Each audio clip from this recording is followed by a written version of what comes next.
لله من شرور أنفسنا ومن سيئات أعمالنا من يهده الله فلا مضل له ومن يضلل فلا هادي له وأشهد أن لا إله إلا الله وحده لا شريك له وأشهد أن محمدا عبده ورسوله صلى الله عليه وعلى آله وصحبه وسلم تسليما كثيرا. أيها الذين آمنوا اتقوا الله حق تقاته ولا تموتن إلا وأنتم مسلمون. أيها الناس اتقوا ربكم الذي خلقكم من نفس واحدة وخلق منها زوجها وبث منهما رجالا كثيرا ونساء. اتقوا الله الذي تساءلون به والأرحام إن الله كان عليكم رقيبا. يا أيها الذين آمنوا اتقوا الله وقولوا قولا سديدا يصلح لكم أعمالكم ويغفر لكم ذنوبكم ومن يطع الله ورسوله فقد فاز فوزا عظيما. أما بعد فإن أصدق الحديث كتاب الله وخير الهدى هدى محمد صلى الله عليه وعلى آله وصحبه وسلم. شر الأمور محدثاتها فإن كل محدثة بدعة وكل بدعة ضلالة وكل ضلالة في النار. Bapak sekalian, jemaah salat subuh Masjid Al-Ihsan dirahmati Allah Subhanahu wa taala.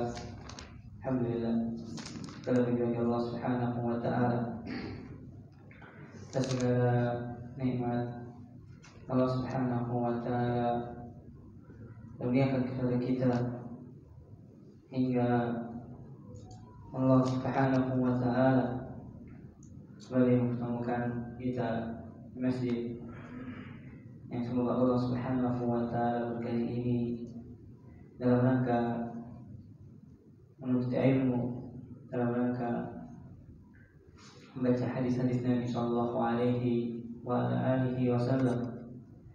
Semoga dengan kita pelajari hadis-hadis Nabi sallallahu alaihi wasallam, Allah Subhanahu wa taala memberikan kepada kita ilmu yang bermanfaat. Dan juga Allah Subhanahu wa taala berbarui iman kita. Allah Subhanahu wa taala berikan kepada kita iman yang baru. Karena dengan kita hadir di majelis ilmu akan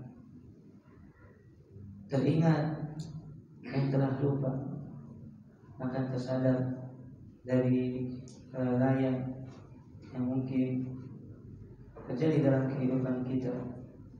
Karena dengan diingatkan oleh ayat-ayat serta hadis-hadis Nabi sallallahu alaihi wasallam, hati ini akan kembali bersinar. Allah Subhanahu wa taala firman, "Wadzakir fa inna dzikra tanfa'ul mu'minin." Lebihlah peringatan, karena peringatan akan bermanfaat bagi orang-orang yang beriman. Bapak sekalian yang Allah Subhanahu wa taala, kita akan lanjutkan bahasan dari kitab Al-Adabul Mufrad yang dikarang oleh Imam Al-Hafidhi Abu Abdullah Muhammad ibn Ismail Al-Bukhari rahimahullahu ta'ala. Kita sudah masuk pada bab man latama 'abdahu falyu'tikhu min ghairi ijab. Imam Bukhari rahimahullahu ta'ala memberikan sebuah bab pada hadis-hadis yang akan beliau sebutkan, yaitu bab siapa yang menampar budaknya maka hendaknya dia membebaskannya, walaupun bukan merupakan sebuah kewajiban.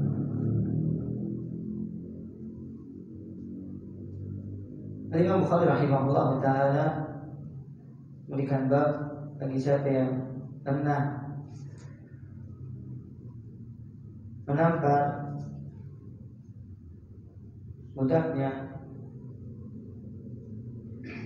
maka hendaknya dia memerdekakan budak tersebut. Ini merupakan sebuah anjuran dari Nabi Shallallahu Alaihi Wasallam agar siapa yang pernah menampar budaknya hendaknya dia membebaskan budaknya tersebut. Kita sudah membahas pada pertemuan yang lalu bahwasanya jika seandainya seorang ingin menghukum budaknya, maka hendaknya jangan sampai memukul wajah. Jadi al-wajah. Kata Nabi Sallallahu Alaihi Wasallam, jika ingin memukul budak untuk memberikan pengajaran, berikan pelajaran, hendaknya jangan memukul wajah. Tapi bagaimana yang memukul wajah? Apa yang harus dilakukan? Maka Imam Bukhari menyebutkan bab ini. Di antara anjuran bagi siapa yang terlanjur menampar budaknya, hendaknya dimerdekakan.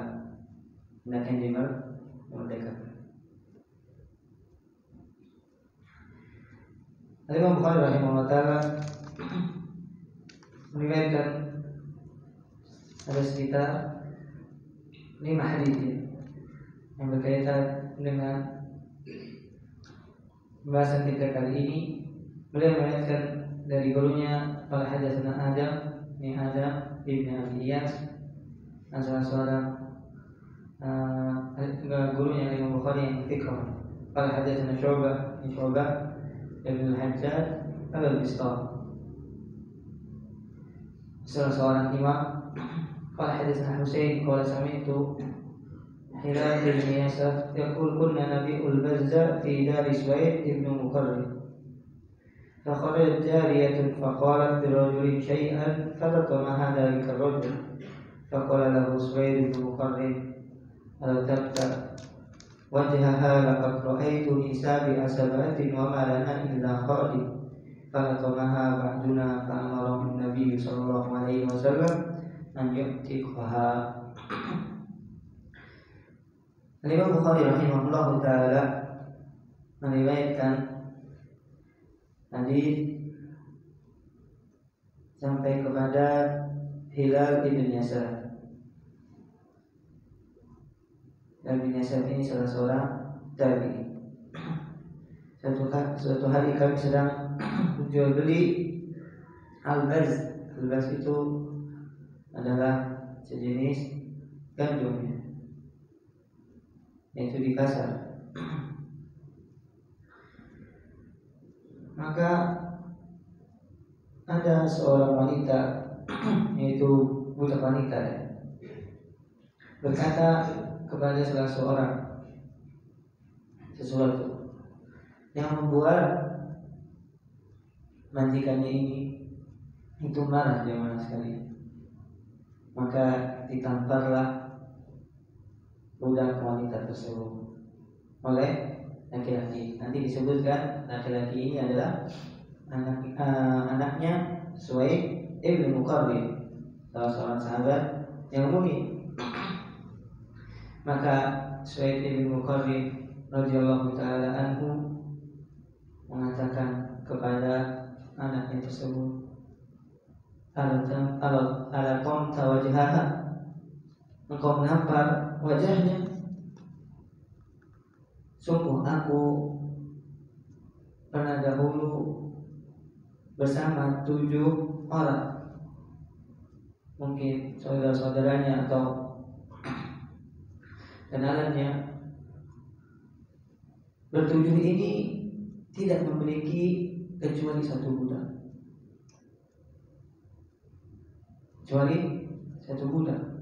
Karena ketika itu para sahabat sedang berada dalam keadaan miskin. Maka di antara kami ada yang pernah menamparnya. Maka Nabi Shallallahu Alaihi Wasallam memerintahkan orang tersebut untuk memerdekakan budak tadi yang ditampar. Muslim, Rahmat Allah Subhanahu wa taala, kita bisa mengambil pelajaran dari hadis ini, di antaranya bahwasanya para sahabat Rasulullah SAW itu mereka ketika memberikan peringatan, memberikan nasihat, mereka pasti berdasari dengan apa? Hadis Nabi SAW, yang menunjukkan jamaah sekalian, benar-benar para sahabat Rasulullah SAW mengagungkan hadis, mengagungkan sabda Nabi SAW. Mereka berusaha menghafal dan juga mengamalkan. Tidak hanya menghafal, tapi para sahabat ketika mereka menghafal, mereka juga mengamalkan apa yang disabdakan oleh baginda Nabi Muhammad Sallallahu Alaihi Wasallam. Dan di antara contohnya nanti ada hadisnya. Dari hadis ini juga kita bisa ambil pelajaran jamaah sekalian, bahwasanya hendaknya ketika seseorang marah, maka yang terbaik adalah berusaha menjaga dari hal-hal yang tidak disukai dari perbuatan. Karena seorang ketika marah, akal itu seperti hilang, benar. Mulut mengeluarkan perkataan yang tidak baik, apalagi kalau sudah, masya Allah, tangannya gerak. Maka jamaah sekalian, ketika seseorang mampu menahan amarah, maka itu sebenarnya adalah seorang yang kuat. Sebagaimana kata Nabi SAW, laisa syadidu bisur'ah, innama syadidu man amsaka jasadahu anil qalb. Maka kata Nabi Sallallahu Alaihi Wasallam,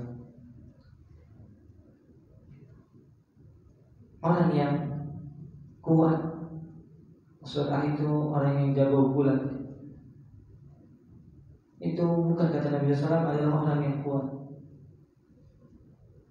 Dan tapi orang yang kuat sebenarnya kata Nabi SAW, dialah yang mampu menahan dirinya saat dia merasakan amarah di dalam hati. Ya mas sekalian, ketika seorang marah itu perlu beberapa hal agar kemarahan bisa hilang dari diri. Yang pertama jamaah, hendaknya ketika seorang marah dia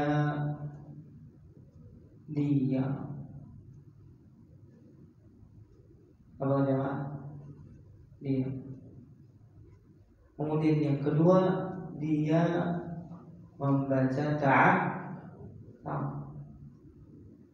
Karena ketika gejolak amarah itu datang, syaitan akan membuat semakin besar gejolak. Maka dia ketika diam sambil ta'awudz. Kemudian yang ketiga, kalau seandainya sedang duduk, maka dia berbalik.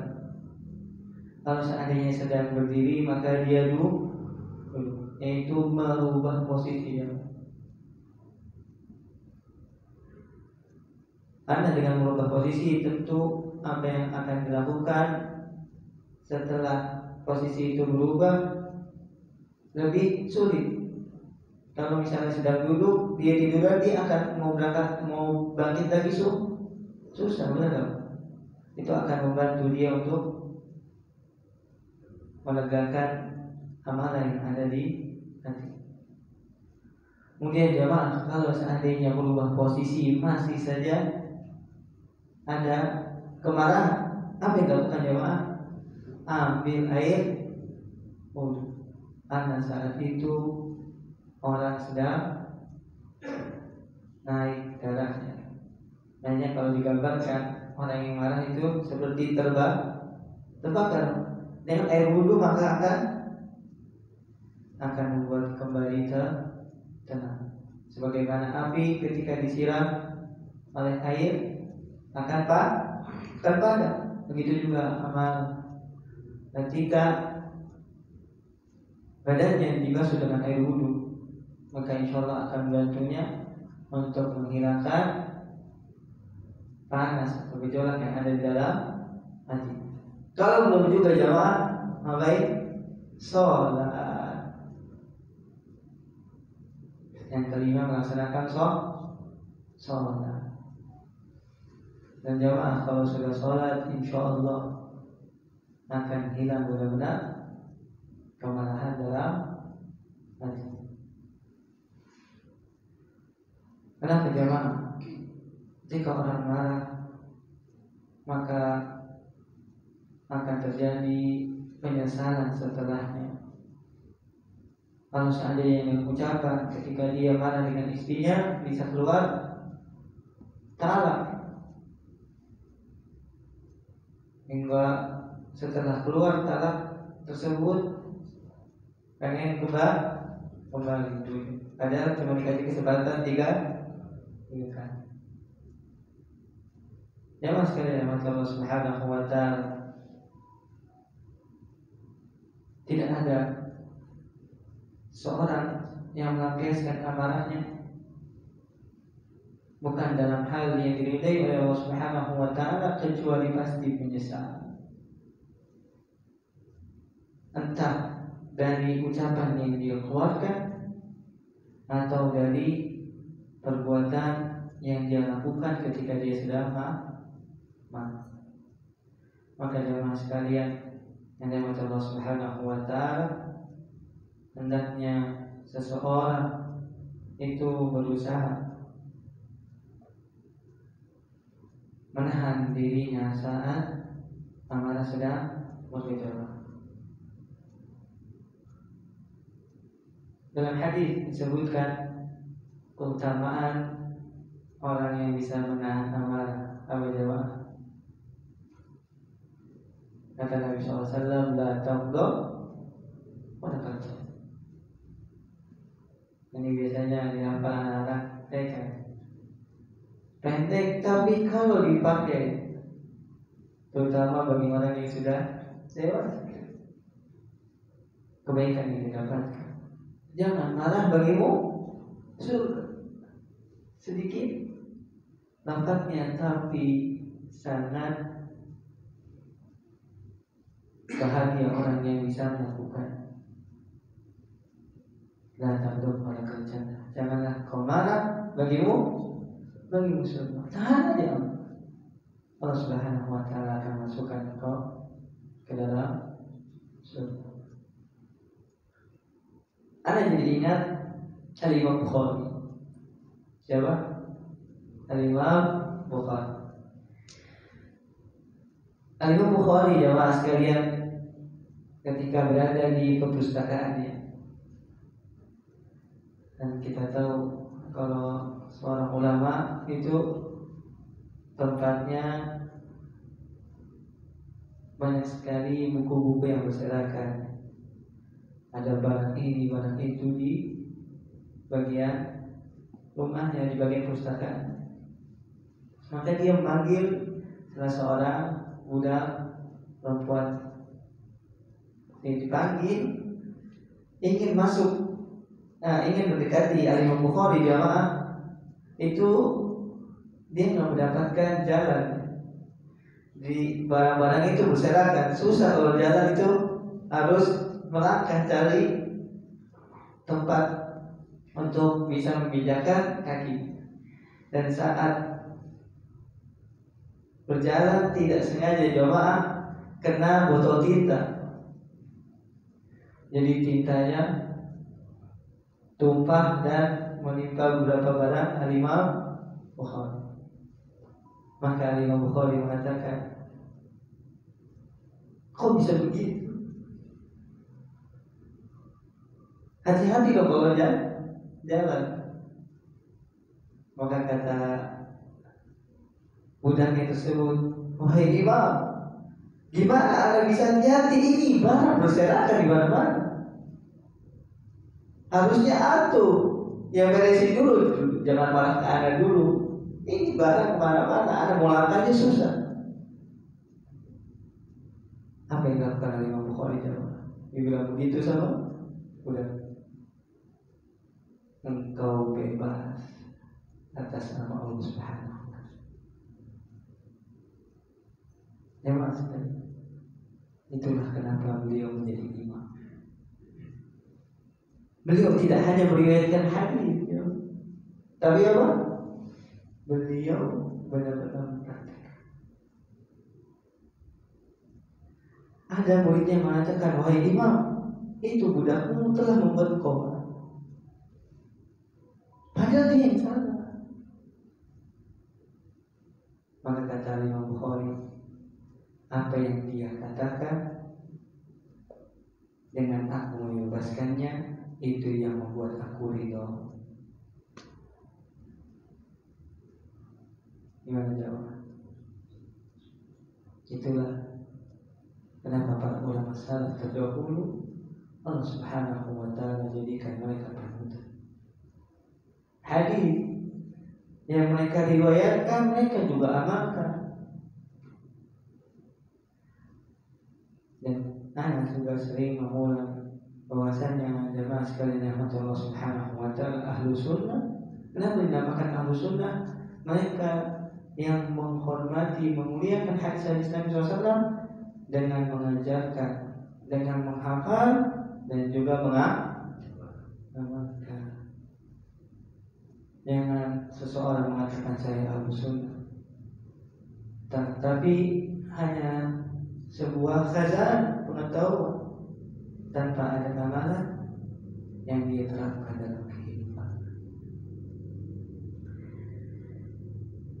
Dari hadis ini juga kita ambil pelajaran bahwasanya dahulu para sahabat Rasulullah SAW berada dalam kemiskinan. Belum seperti ketika akhirnya di akhir-akhir Khalifah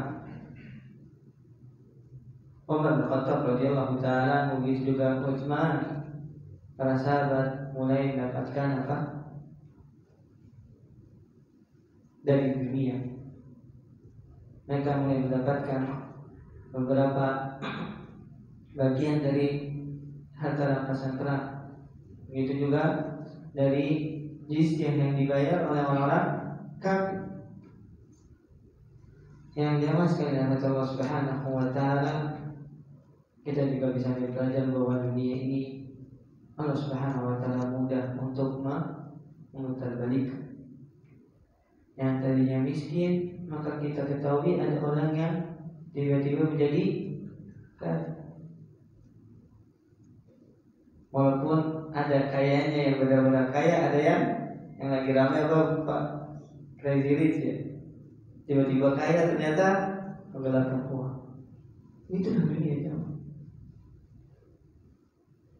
Seorang tidak akan berada dalam dunia ini dalam keadaan stagnan, kaya terus atau miskin terus.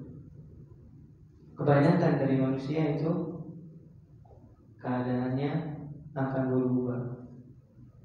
Ada yang tadinya kaya jadi miskin, ada yang miskin jadi kaya. Itulah dunia jamaah sekalian yang kata Allah Subhanahu wa Ta'ala.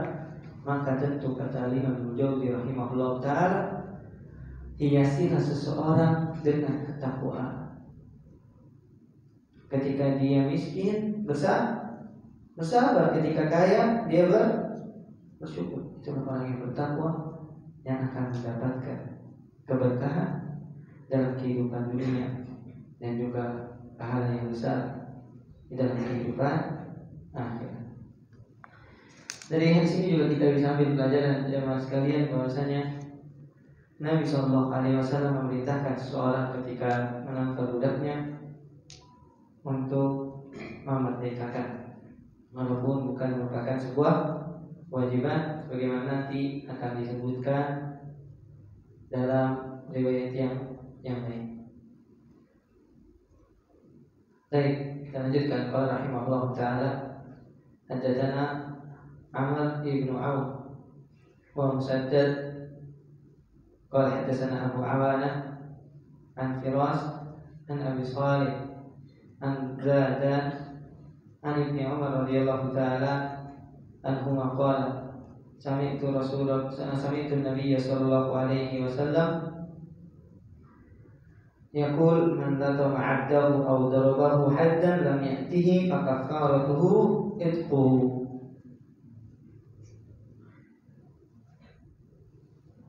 Imam Bukhari rahimahullah taala meriwayatkan dari gurunya Amr ibnu Auf.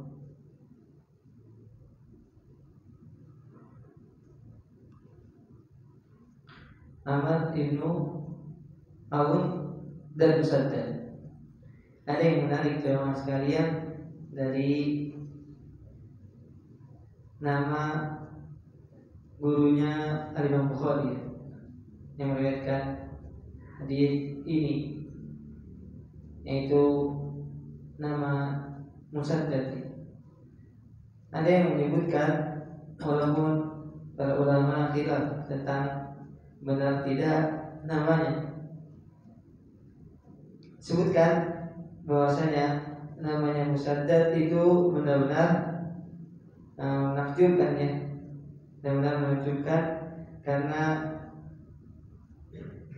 dari depannya M semua, mim semua. Kemudian kata para ulama karena anehnya sebutkan bisa dijadikan sebagai ruqyah kan.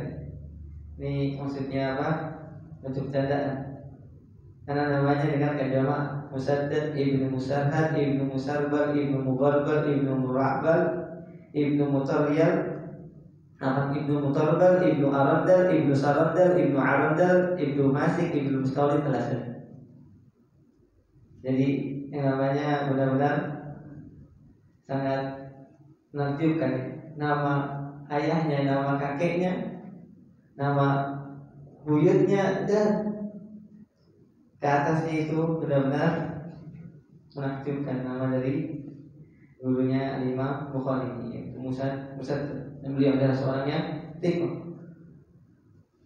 Beliau juga meriwayatkan dari gurunya dalam kitab dalam kitab sahihnya Imam Bukhari.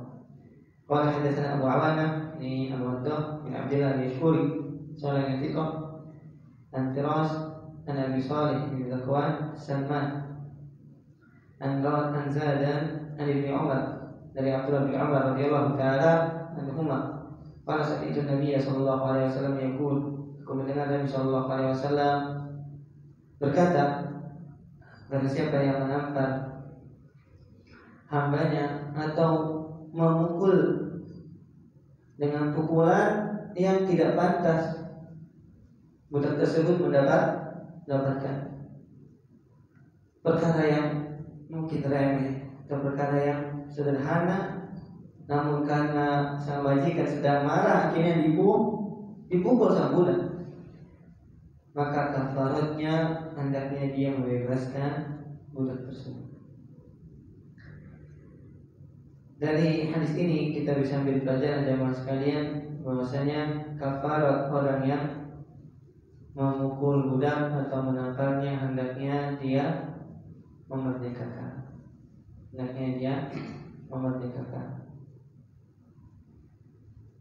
Karena jamaah sekalian, budak juga manusia.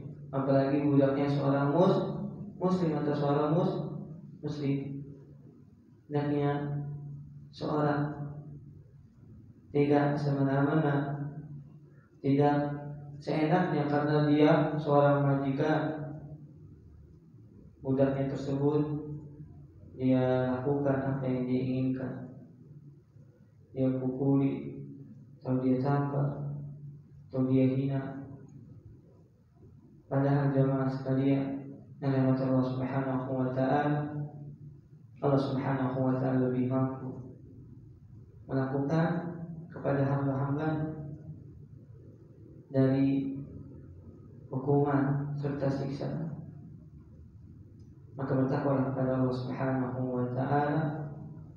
Jika seorang memiliki budak, kapan? Gak tahu jawab. Mungkin saja nanti akan kembali lagi banyak tersebar perbudakan. Karena sudah dijelaskan di akhir-akhir hari kiamat akan terjadi banyak sekali peperangan. Hadis yang selanjutnya qala rahimahullah ta'ala hadatsana Musaddad qala hadatsana Yahya bin Sa'id an Sufyan qala hadatsani Salamah bin Quhayl qala hadatsani Muawiyah bin Sa'id bin Qarni qala tumtu mawlan lana faqad fad'ani abi faqala lahu iqtas kunna walada muqamin sab'atan lana khadimun falatamaha ahaduna فذكر ذلك للنبي صلى الله عليه وسلم فقال مرهم فليمسكوها فقيل للنبي صلى الله عليه وسلم ليس لهم خادم غيرها قال فليستخدموها فإذا استغنوا خلوا سبيلها. Imam Bukhari rahimahullah ta'ala meriwayatkan dari gurunya juga Musaddad, tapi dalam lafaz yang lain dari Yahya bin Sa'id. Ini Yahya bin Sa'id Al-Qattan rahimahullah ta'ala. Ini juga ada seorang yang thiqah dari Sufyan. Ini Sufyan Ats-Tsauri, Sufyan bin Sa'id bin Masruq Ats-Tsauri. Nah, jadi ingat juga kisahnya siapa? Sufyan. Pernah Anda ceritakan, namun mudah-mudahan antara antum bisa mengambil pelajaran dan mengingat kembali kisahnya siapa? Sufyan Ats-Tsauri. Karena jamaah, di antara yang kita bisa ambil dari kisah-kisah mereka, kita akan termotivasi untuk melakukan apa yang telah mereka lakukan. Sufyan Ats-Tsauri rahimahullah ta'ala pernah suatu hari itu tidak memiliki bekal untuk menuntut ilmu.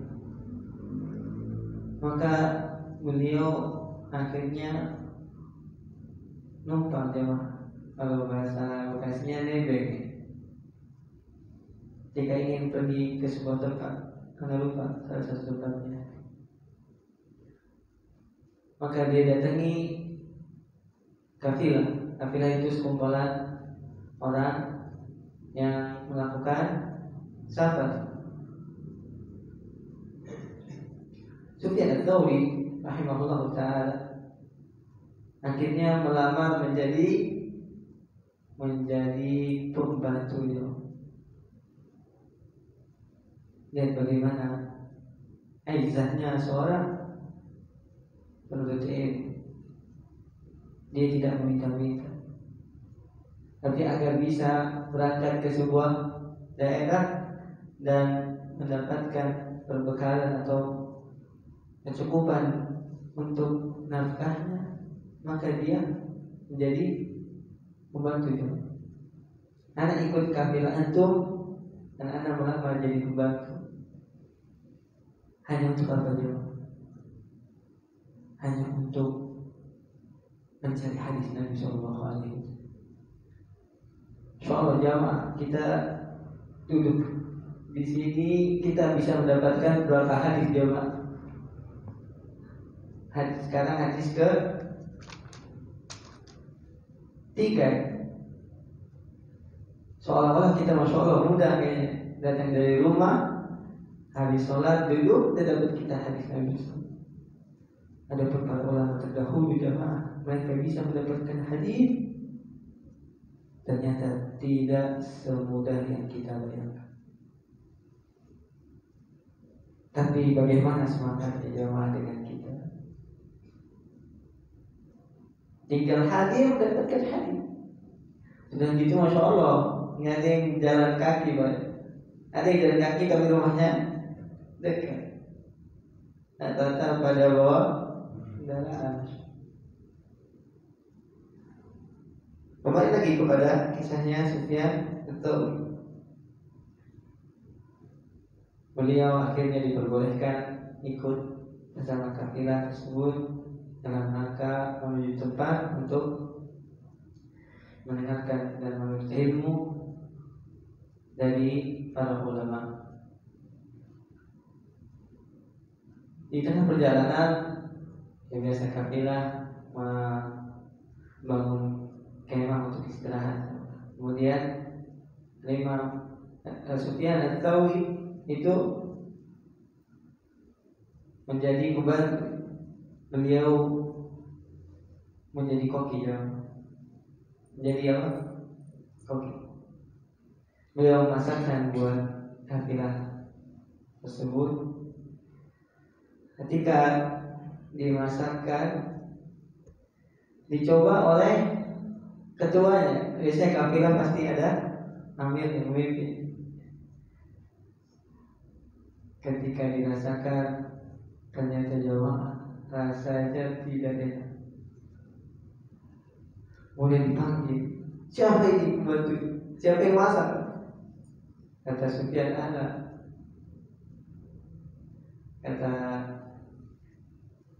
pemimpinnya, Sufyan, masa kayak gini, gak becus banget. Kemudian dia Pak, dipukul Pak, dipukul sama pemimpin itu. Gimana sih kalau bahasa kita? Lu gimana sih? Udah lupa masaknya kagak bener. Sebenarnya Tsauri hanya mengatakan, "Ana minta maaf, ana gak bisa kecuali yang seperti yang ana hendak."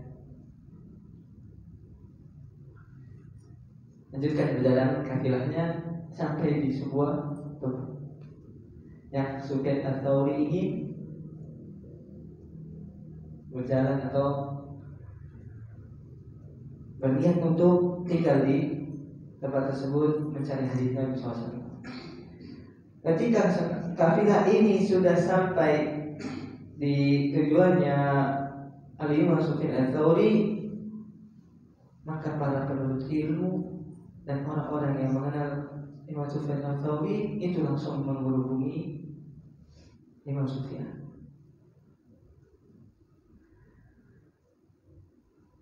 Pemimpin kafilahnya kaget. Ini kenapa pembantu ada, orang-orang pada menghubungi jawab. Maka dia tanya, itu siapa sebenarnya? Sufyan itu siapa? Kata orang-orang di sana, wahai pemimpin atau wahai bulan, bodoh engkau gak tahu siapa ini? Ini Sufyan bin Sa'id bin Mas'ud Ats-Tsauri, seorang ulama ahli hadis yang hafalannya Masya Allah. Itu pemimpinnya Masya Allah nyesel. Hanya gak tahu kalau yang ada pukul ini seorang imam datang langsung jawab, minta maaf, wahai Sufyan, wahai imam, anak gak tahu kalau antum adalah siapa? Seorang ulama. Apa jawabannya? Kata Sufyan, orang yang tidak bisa masak pantas untuk diperlakukan seperti itu. Jawab seorang ulama. Mereka tidak pernah membanggakan anak seorang ulama. Mereka adalah orang-orang yang benar-benar mengamalkan hadis Nabi Sallallahu Alaihi Wasallam. Orang yang tidak bisa masak pantas dan melakukan seperti itu. Enggak langsung apa? Tuhan ente nggak tahu ada siapa atau apa? Wah yang begitu balas.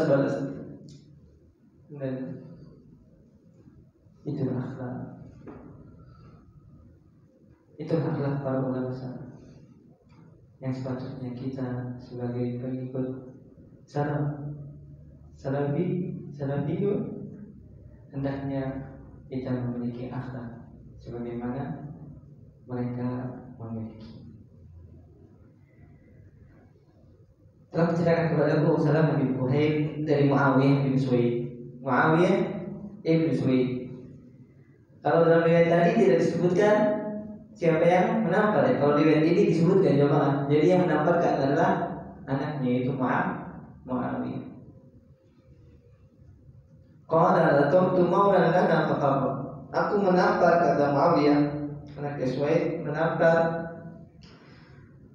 budak yang aku miliki, kemudian dia kabur. Habis ditampar jemaah, takut sekali kalau habis ditampar malah tambah lagi. Dan kanan kasih yang di kiri. Pada abi, maka ayahku memanggilku. Sini. Kamu harus dikisos, katanya. Kata abahnya, dahulu saudara-saudara saya, itu anaknya Muqarrib, itu berjumlah 7. Dan saat itu kami tidak memiliki kecuali 1 budak. Maka di antara kami ada yang menampar budak tersebut. Kemudian disebutkan kepada Nabi SAW perlakuan saudara kami. Faqala murhum falyutikuha, perintahkan kepada mereka untuk memerdekakan. Maka dikatakan kepada Nabi SAW, ya Rasulullah, tidak ada di antara mereka dari 7 bersaudara tersebut kecuali 1 budak. Kalau seandainya dimerdekakan, siapa yang akan melayani kami? Karena hanya memiliki 1 budak. Maka kata Nabi SAW, "Falyastakdimuha." Hendaknya seorang dari mereka jadikanlah tetap dia budak. Kalau seandainya sudah tidak memerlukan lagi, baru dia dibebaskan. Dari hadis ini menunjukkan jamaah sekalian bahwasanya ternyata Nabi SAW tidak mewajibkan ya. Jadi Nabi SAW tetap mengatakan kalau seandainya kalian masih butuh dengan budak tersebut setelah kalian tampar, maka jadikanlah tetap menjadi budak. Kalau seandainya sudah tidak kalian butuhkan lagi, silahkan kalian bebaskan.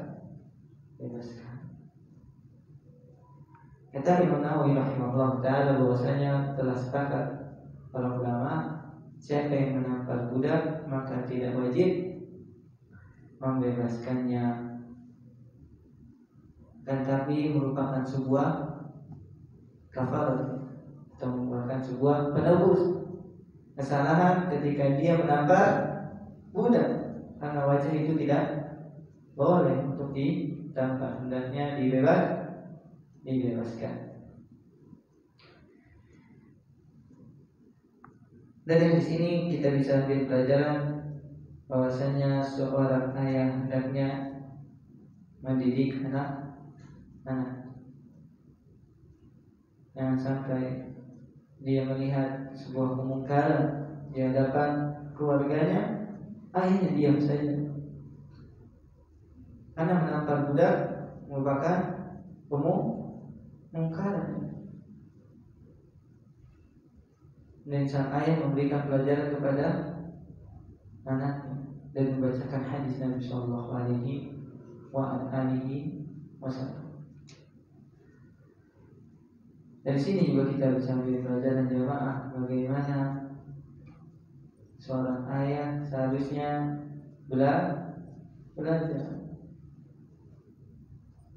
agar dia bisa mendidik anaknya.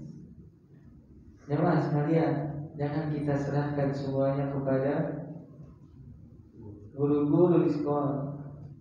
Seorang ayah juga wajib memiliki tanggung jawab dalam pendidikan. Bukan Allah Subhanahu wa ta'ala firman, ya ayyuhalladzina amanu qu anfusakum wa ahlikum nar. Wahai orang-orang yang beriman, jagalah diri kalian dan juga keluarga kalian dari wabah, dari kemiskinan, dari api neraka. Tanggung jawab seorang ayah tidak hanya menafkahi anak dan istrinya, tapi seorang ayah juga wajib untuk mendidik, wajib untuk mengajarkan, wajib untuk mengingatkan tentang agama ini. Kalau seorang anak menjadi miskin, maka sesengsara-sengkaranya hanya dalam kehidupan dunia. Tapi kalau anak rusaknya dalam agamanya, atau istrinya rusak karena agamanya, rusak agamanya maksudnya, maka kesengsaraan bukan hanya di mana di dunia, tapi juga di akhirat. Dari hadis ini juga kita ambil pelajaran yang tadi sudah disebutkan, bahwasanya hendaknya seorang ketika menampar budaknya dia merdekakan. Ini sebuah anjuran. Kalau seandainya dia masih membutuhkan budak tersebut, maka diperbolehkan oleh Nabi SAW untuk tetap menjadikannya budak, dan ketika sudah tidak membutuhkan lagi, maka dimerdekakan daripada dijual karena dia sudah ditampar oleh majikan. Selanjutnya jamaah rahimahullah ta'ala, hadatsana Amr bin Marzuq qala akhbarana Syu'bah qala li Muhammad bin Munkadir masmu faqultu Syu'bah qala hadatsani Abu Syu'bah an Suwaid bin Qarrib al-Muzanni wa rajulan latama gulamahu faqala ama alimta anna surata muharramah ra'aytuni wa inni sabi'u sab'ati ikhwah ala ahdi Rasulillah sallallahu alaihi wasallam lana illa khadim falatamahu ahaduna fa'amara Nabi sallallahu alaihi wasallam an nabtiqahu. Al-Imam Bukhari rahimahullah ta'ala meriwayatkan dari gurunya Amr bin Marzuq dari Syu'bah bin Al-Hajjaj qala li Muhammad bin Munkadir, telah berkata kepadaku Muhammad bin Munkadir, masmu, siapa namamu? Faqultu Syu'bah, namaku adalah Syu'bah. Maka Muhammad bin Munkadir jadi teringat ya, Masya Allah, ketika mendapatkan seorang yang namanya Syu'bah, maka Muhammad bin Munkadir langsung memberikan hadis. Qala haddatsani Abu Syu'bah, telah menceritakan kepadaku bapaknya Syu'bah, an Suwaid ibn Muqarrin al-Muzanni, dari Suwaid ibn Muqarrin al-Muzanni, wa ra'a rajulan natama gulamahu. Suwaid, salah seorang sahabat yang mulia, melihat seorang menampar budaknya. Kemudian dia berkata, ama alimta anna surata muharramah. Sahabat ini mengingatkan, apakah kau tidak mengerti, tidak mengetahui bahwasanya surah muharramah? Di sini Suwaid mengatakan wajah itu surah, gambar. Muharramah diharamkan, maksudnya dilarang untuk dipukul. Dan bisa kita ambil pelajaran juga jemaah sekalian, bahwasanya surah, dikatakan surah gambar itu kalau seandainya tampak muka. Maka jemaah kalau menggambar makhluk hidup jangan ada muka.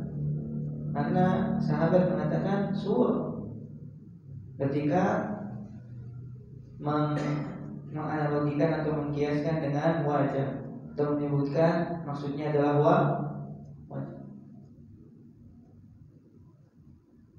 Maka jangan sampai kita menggambar makhluk hidup apalagi ada muka. Karena kata Nabi SAW, di antara azab nanti pedih yang didapatkan adalah seseorang menggambar makhluk yang bernyawa. Dan Nabi SAW, inna min a'zamil azab al-musawwirin, maka Nabi SAW, Sungguhnya yang akan mendapatkan di antara azab yang pedih adalah mereka yang suka menggambar. Maksudnya menggambar di sini makhluk yang bernyawa. Bagaimana dengan foto jemaah? Bagaimana dengan foto? Di sini terjadi khilaf di kalangan para ulama. Karena foto juga sekarang dalam bahasa Arab istilahnya sur.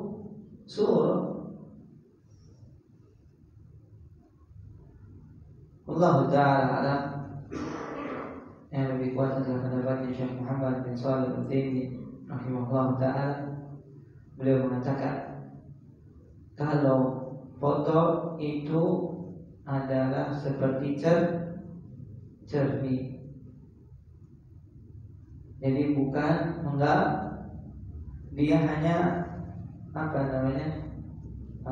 ketika kita bercermin maka tampak di cermin itu telak benar-benar badan dan wajah kita, bukan dibuat sendiri. Begitu juga foto. Maka beliau mengibaratkan seperti seorang bercermin. Maka Allah Ta'ala kata Syekh diperbolehkan, namun tentu jemaah jangan terlalu apalagi sekarang Masya Allah setiap HP ada kamera, sana sini selfie, Allah Ustaz. Walaupun diperbolehkan, maka hendaknya digunakan sesuai dengan hal. Jangan dikit-dikit foto, apalagi update status, apalagi lagi ibadah itu udah beda lagi tujuan Allah Ta'ala. Dan hadisnya hampir sama seperti yang sebelumnya.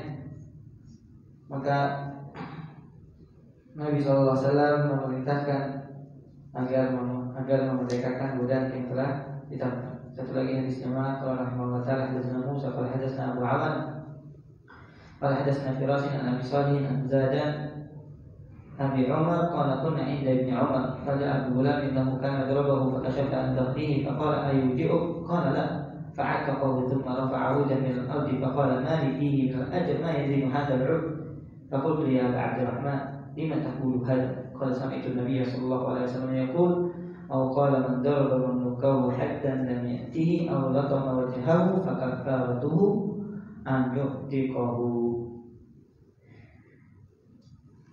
Hadisnya yang kita baca semuanya diriwayatkan oleh Imam Muslim dalam kitab Sahihnya. Jadi tidak perlu diragukan lagi tentang kesahihannya.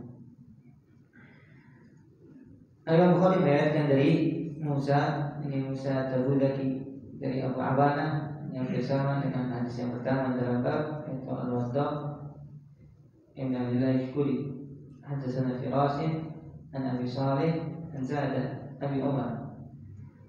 Dari Zadan Abu Umar, tapi ini sahabatnya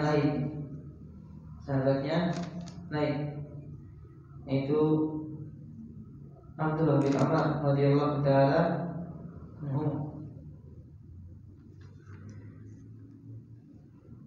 Maka Abdullah bin Umar memanggil salah seorang budaknya. Kemudian budaknya melakukan kesalahan hingga Abdullah bin Umar memukul puku dari budak tersebut. Dan Abdullah bin Umar radhiyallahu ta'ala anhu menyesal memukul budak.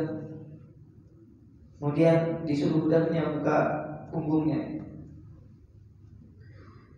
Ternyata didapati oleh Abdullah bin Umar pukulannya membekas di punggung budak.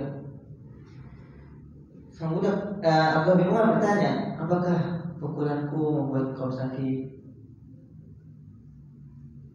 Maka sang budak mengatakan, tidak Abdullah bin Umar. Kata Abdullah bin Umar, aku bebaskan.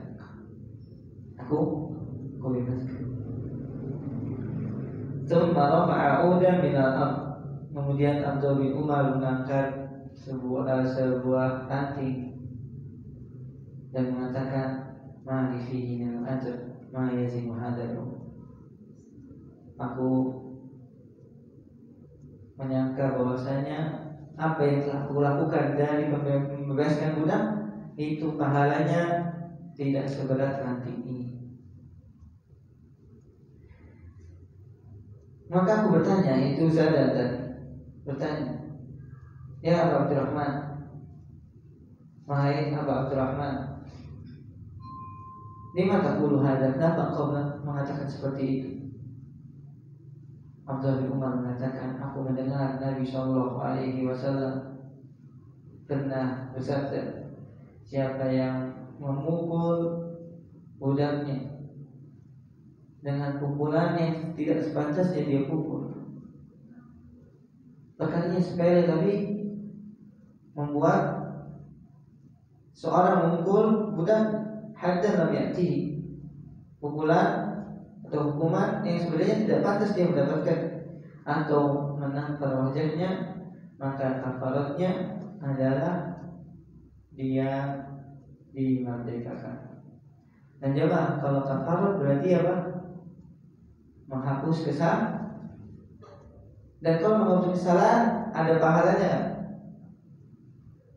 Nggak ada jemaah, karena dia menghapus kesalahan. Itu yang dimaksud Abdullah bin Umar. Padahal membebaskan budak sudah pernah kita sampaikan utamanya apa? Setiap badannya mudah-mudahan bisa membebaskan majikannya dari api.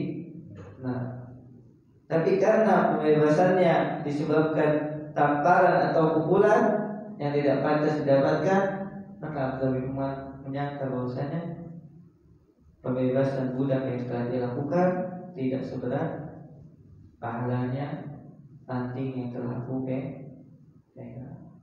Paham ini jemaah mana apa yang dikatakan oleh Abdullah bin Umar radhiyallahu taala anhu.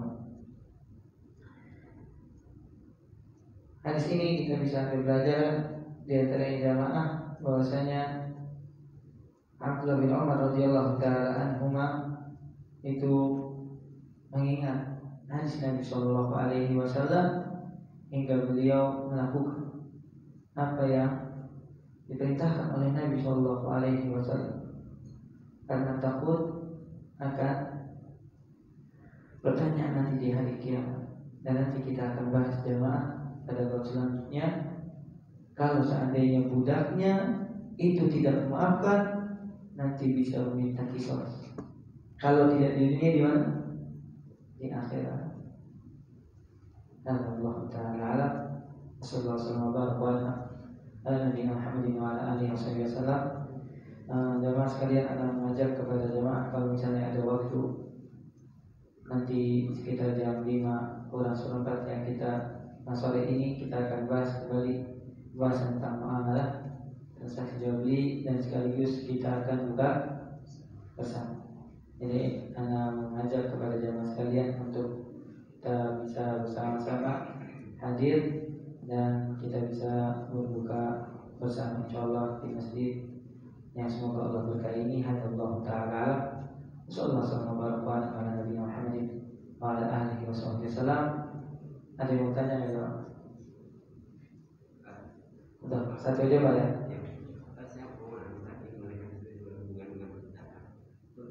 Untuk aplikasi sekarang itu mungkin kan status setara perbudakan nggak ada.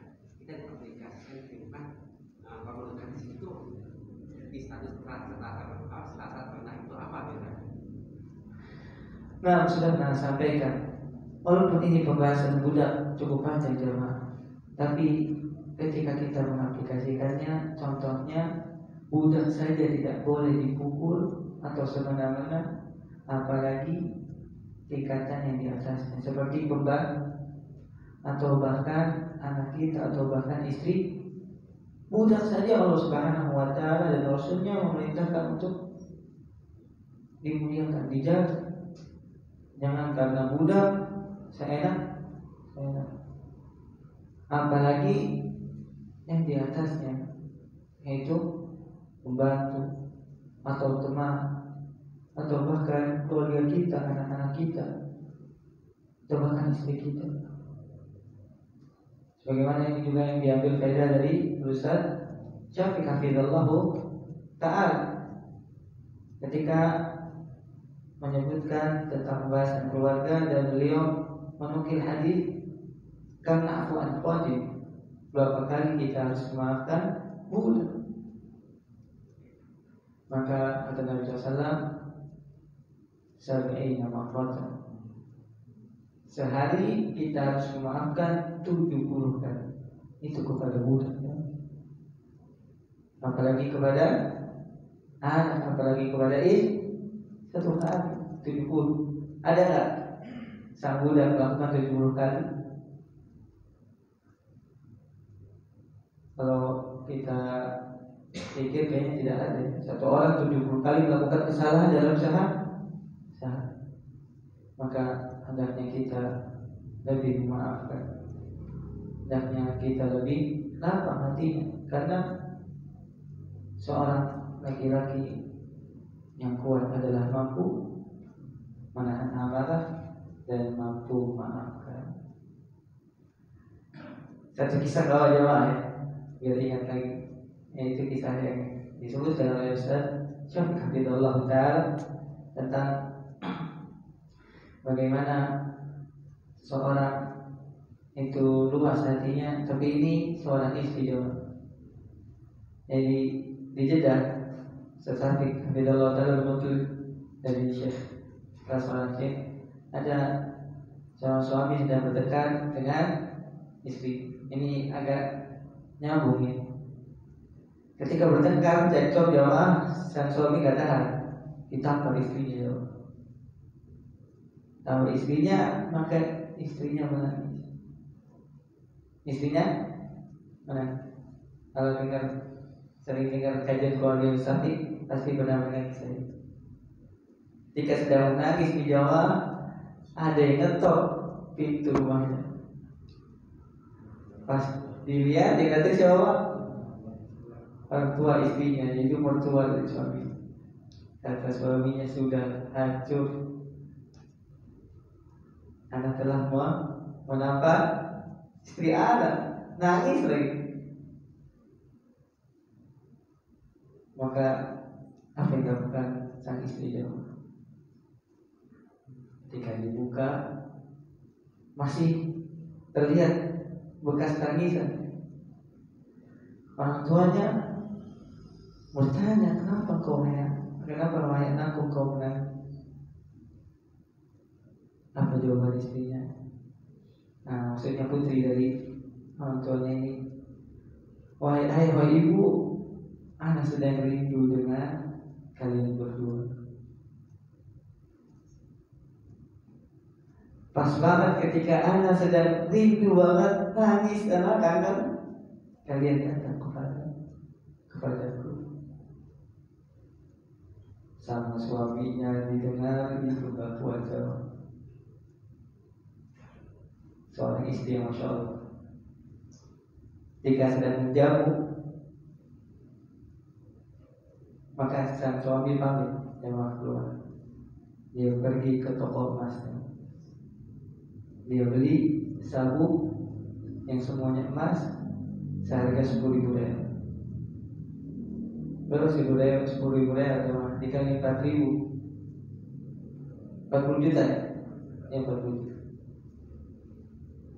Kemudian dia bawa pulang setelah sang istri melayani, kemudian memberi makan, ngobrol sama orang tuanya pamit. Ketika sudah pulang, maka sang suami mengatakan, anti qad dari qalbi, wahai istriku, kau telah membeli hatiku. Ini aku belikan untukmu. Jemaah sekalian, semoga Allah Subhanahu wa ta'ala memberikan kita istri yang salihah dan bisa membuat rumah tangga kita berada di dalam surga sebelum nanti di mana?